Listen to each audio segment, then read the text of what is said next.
উৎসবমুখর পরিবেশে গত 6 আগস্ট বুধবার Bangladeshi American new York city transit employees এর বার্ষিক বনভোজন 2025 অনুষ্ঠিত হয়। নিউ ইয়র্ক সিটি ট্রানজিটে কর্মরত বাংলাদেশি আমেরিকান সদস্যরা মনোরম পরিবেশ আর প্রকৃতি ঘেরা নিউ ইয়র্কের বেলমন্ট লেক স্টেট পার্কে এই বনভোজনের আয়োজন করেন। তাদের পরিবার পরিজন অতিথি সহ প্রায় 800 লোক এই বনভোজনে অংশ নেয়। অনুষ্ঠানটি বাংলাদেশিদের মিলন মেলায় পরিণত হয়। বনভোজন অনুষ্ঠানে বিশেষ অতিথি হিসেবে উপস্থিত ছিলেন ইউটিএল-এর সভাপতি মারিও বুচেরি, TWU লোকাল 100 এর সভাপতি জন ভি চিয়েরেলো, সাবওয়ে সারফেস সুপারভাইজার অ্যাসোসিয়েশনের প্রেসিডেন্ট মাইকেল ক্যারুব সহ সংশ্লিষ্ট বিভিন্ন সংগঠনের একাধিক নেতৃবৃন্দ।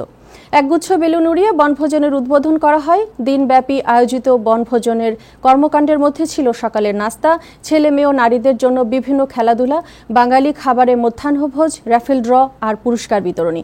অনুষ্ঠানের বিশেষ আকর্ষণ মহিলাদের ঐতিহ্যবাহী বালিশ খেলায় প্রায় 200 মহিলা অংশ নেন। প্রতিযোগিতায় বিজয়ীদের পুরস্কার প্রদানের পাশাপাশি অংশগ্রহণকারী সবার জন্য ছিল উপহারের ব্যবস্থা। সে সাথে পুরুষদের দৌড় প্রতিযোগিতা সহ ছিল ফুটবল ম্যাচ।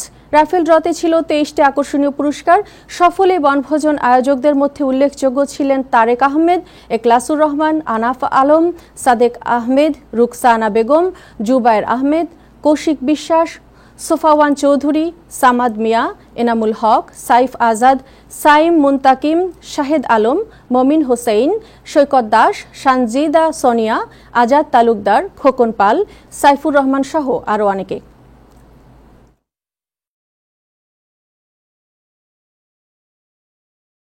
তারা এই পিকনিকটা আয়োজন করছেন, সবাইকে ধন্যবাদ। সকল ডিপার্টমেন্ট, সকল টাইটেলের একসাথে সকল ইউনিয়নের মাধ্যমে একটা বন্ধনের সৃষ্টি হয়। প্রত্যেক বছরেই আমরা এখানে খুব আনন্দ ঘন পরিবেশের মধ্যে দিয়ে সম্পন্ন করি। অলমোস্ট 20 বছর যাবত আমাদের এই পিকনিকের আয়োজন।